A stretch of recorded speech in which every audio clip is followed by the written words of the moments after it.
Hello everyone, I'm back! Obviously, ang topic natin for today would be all about different young living diffusers that I have at home. The only ones that are mine are actually Desert Mist and Feather the Owl. On my last video, I did an unboxing of Sweet Aroma. This is the diffuser that my sister and I decided to gift my mom since she now...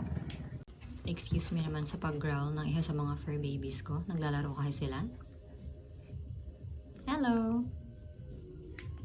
Ayan, tingnan na.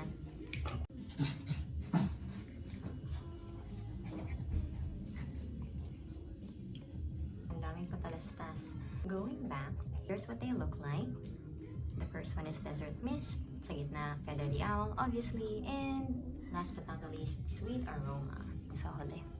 Now let's go ahead and check out their features one at a time. So this is what Desert Mist looks like.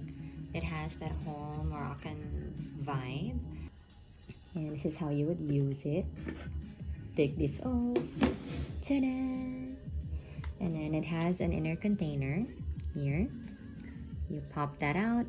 When putting this top back in, make sure na maglalak talaga siya, hindi lang siya nakaganyan. There will be leaks sa loob when you start diffusing and you might end up breaking your diffuser. So, make sure na mag-lock siya ng ganyan. Ganun.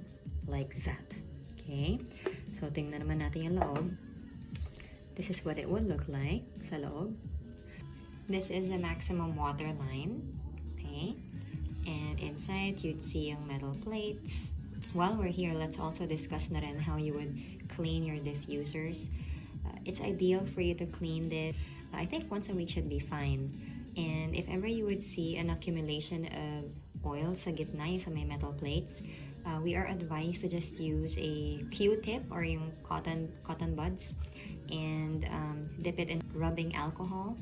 Tapos swirl it around, ganyan. Not much force, just be very gentle. And then in the surrounding area, you can also just do, maybe you can use a cloth or maybe tissue and use soap and regular soap and water, nothing harsh. And in here, you'd see yung buttons niya, you'd have yung power button, you'd also have the button for the lights. I-shock na natin yan dito. Noong una, akala ko sira yung unit ko kasi nung pinipindot-pindot ko siya, ayaw niya. Ganyan, ganun. So, ang kailangan lang pala, lagyan siya ng kahit kaunting tubig sa loob for you to test it. Kaya eto, kukuha tayo ng patubig. Run through lang ng specifications ng Desert Mist. Tchanan! For me, ang pinaka-importante lang naman dito is, para sa akin yung coverage niya. It can cover 30 square meters na area kapag ginamit mo siya. And ideally, yung water na you should use would be tap, spring, or distilled water. Around 180 ml yung capacity niya. Okay, let's go back. So, testing na natin. Alright. Pressing the power button one time, it goes into high output. Yeah, it has 3 modes: high output, low output, and intermittent output. I'm looking at the manual and it says if you press it one time, it'll go to high output and will give you around 5 to 6 hours of runtime. If you press it again, that's the low output. It'll give you around 8 hours. And pressing it for the 3rd time, it'll go straight to intermittent output mode and it would give you approximately 10 hours of diffusing time. Now let's go to the different lights. So after you press the power button, hindi siya mag-on when you press kung gusto mo lang magpailaw. Hindi siya mag-on. So you have to press the power button first, and while it's on, you can choose whatever mode that you wanted to go into, high, low, or intermittent. And then that's the time that you can play around with the lights. So you can press the light button one more time and it'll go to a dimmer kind of white. If you press it for the 3rd time, press it again, it'll flicker. It'll give you that flickering light option. And when you press it one more time, ito yung nag-iiba-iba na siya ng lights. It'll transition from one light to the next. So from red, it'll go to orange. Then pupunta siya next sa, hulaan natin, yellow, ganyan. So it'll go through the cycle of different lights. When you press it again, it'll give you the option to choose what particular light you want lang. So you have here green, kita mo siya as green, and blue, pink. And you'd also have an option to completely turn the lights off, but it'll still be diffusing. That's desert mist for you. Let's go to the next diffuser. Ayan na! Dito na tayo sa favorite kong diffuser, si Feather the Owl. We have a nickname for him. It's Owly. I know, how original. Yeah. So, eto, naglabas na rin ako ng excuse me naman sa mga anak ko nagtatakbuhan sa likod. Naglabas na rin ako ng happy oil blends ko. Tada! Para mamaya hindi na lang masyadong pa-effect lang. Magde-diffuse talaga tayo ng oil. Pampa-happy. Chewy! So, diretso na tayo kay Feather the Owl. So, this is what Owly looks like. Yan. Cute-cute niya. Liit-liit lang niya. So, yan. May button siya sa likod for yung white noise at saka yung volume button niya. So, you might be wondering kung nasan yung mga power button tsaka yung options niya for the lights, since ang nasa likod lang na buttons would be yung sa volume and yung sa sound. It's really cute actually kasi touch sensitive ang mga middle toes. That's right, toes ang tawag sa manuals. Itong mga claws niya, ang middle toes ni Feather the Owl ay touch sensitive. Itong nasa left one, ito yung sa power mode, power button, which gives you yung high, low, and intermittent mode ng pag-diffuse. And yung nandito naman sa right would be yung going through the different lights. So, I'll show you. Before I show you the features, let me just show you how you would put water. Tanggalin yung ulo niyan, pak, ganyan. And you put it this way. And I find that it doesn't wobble that much kapag ganyan yung siya nilagay. Tapos, ito yung sa loob niya. This is the maximum water line. And that's it. It's pretty simple. Check lang natin real quick yung specifications ni Owly. Container capacity niya is 165 ml. Mas konti lang siya ng maybe 20 ml kesa sa Desert Mist. Pero the same pa rin siya. Yung coverage area niya is around 30 square meters.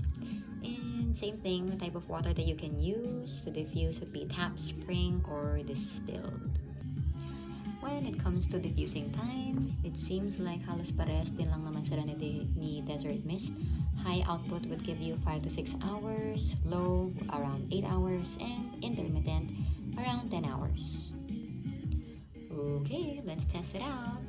Tanggalin na natin ang ulo ni Owl.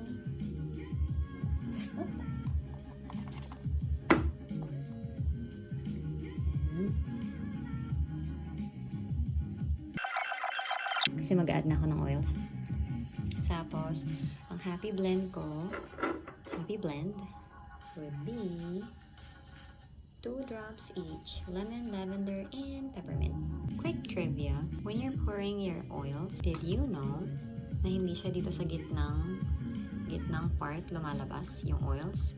Doon siya sa maliit na butas dito sa gilid, yung maliit na butas. Sa gitna, it's just an air opening. 2 drops.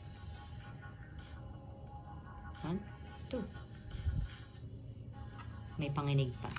Yeah! 1, 2.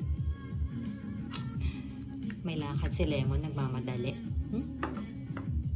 And peppermint, your AC in a bottle. 1, 2. Put this back. So, ito yung sinasabi ko na touch sensitive yung toes niya, yung middle toes niya. Itong part na to, yung left side would be for the power, which gives you yung high, low, and intermittent mode.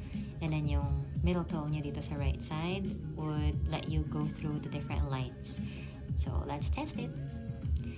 Tapping it once, Owly would be on high mode.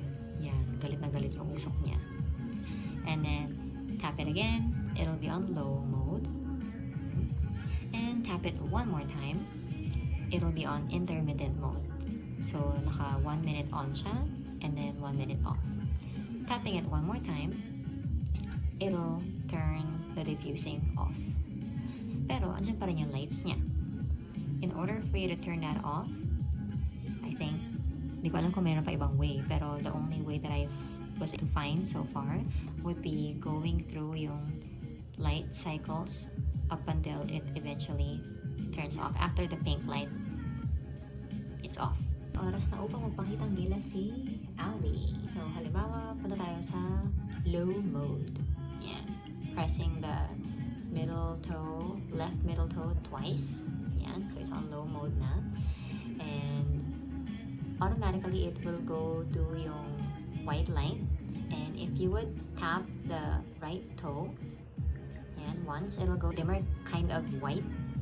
And tapping it again, unlike yung sa Desert Mist where it'll give you yung parang flickering lights, this one would already jump to yung cycling through the lights. Yan. So it'll go from red to orange to yellow. And it'll go through, cycle through the lights. And when you press it again, it'll go to a specific light that is available. So again, kung ang pet nyo is red, then, you know, or you want yellow, green, and if you just want for the lights to be off, keep on tapping it up until it turns off. Usually, and it's actually after the pink light. Yan. Pero tuloy-tuloy pa rin yung pag-diffuse niya. If you press this button right here,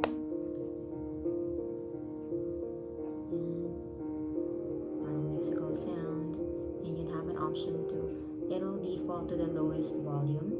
If you press this volume button up until 5 times,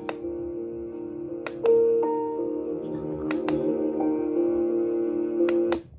Tapos, after pressing it for the 6th time, I guess, it'll turn off the audio or the sound. So, press it again. Here. You have, I think this is raindrops. You have birds chirping.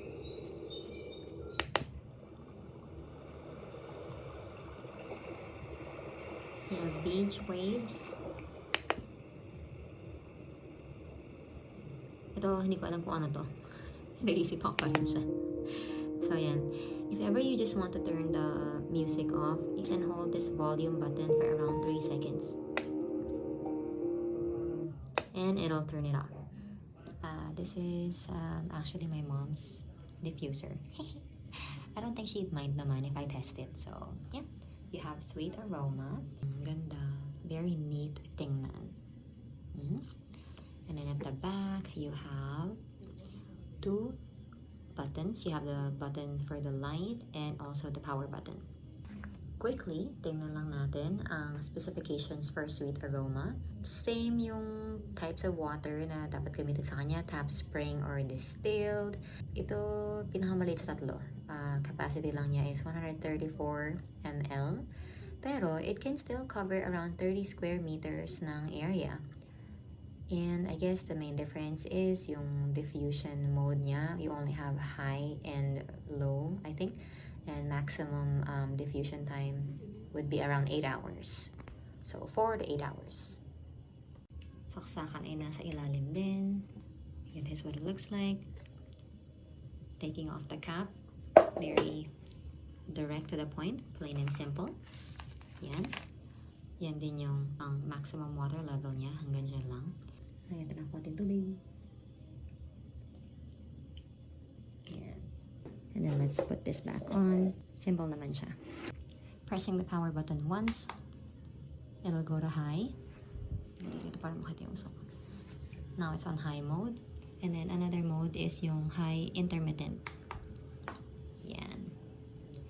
And just like Desert Mist and Feather the Owl, kapag press yung power button niya, automatically it would go and give you yung white light niya. And then pressing the light button, it'll give you a dimmer kind of white. And pressing it again, it'll cycle through yung different lights. So from red, it'll give you orange. When you press it one more time, just like the other three, you can choose whichever light that you want. So, yan. And eventually, you can also have the lights off, but it would still be diffusing. Ayan na silang tatlo. So, from the left, you have Sweet Aroma, you have Feather the Owl, and you have Desert Mist. Choose your character. Charot. So, i-on na natin sila so we can see them, side by side.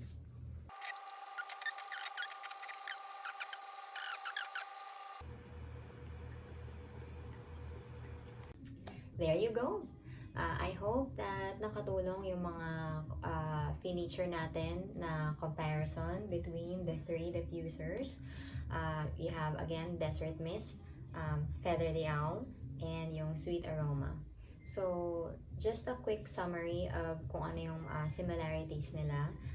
All of them have a coverage of 30 square meters, and all of them may lights. Although, only Desert Mist has yung parang flickering effect na parang pa-flame, ganyan. So, another similarity would be, similarity between the two. They both have yung three types of modes, which are yung high, low, and intermittent. While Sweet Aroma only has high and high intermittent. Parang ganon. And the difference between yung sizes nila when it comes to yung water capacity, ito around 180 ml, 160, and around 135-ish. Okay. Another feature that stands out naman for Feather the Owl, kasi siya yung only one of at least the three diffusers that I have right now na mayroong option for white background, parang noise, ganyan. You have yung birds chirping, yung raindrops, beach waves, yung parang musical. Marami pang diffusers ang Young Living actually. But these three are one of the most sila yung parang bestseller nila, along with yung Dewdrop and also yung Lantern. And with that said, let's wrap things up. I hope that this video was able to help you decide in choosing which diffuser you'd like for your home. And if you happen to like it, please click on the thumbs up button. And if you want, you can subscribe. And see you on my next video.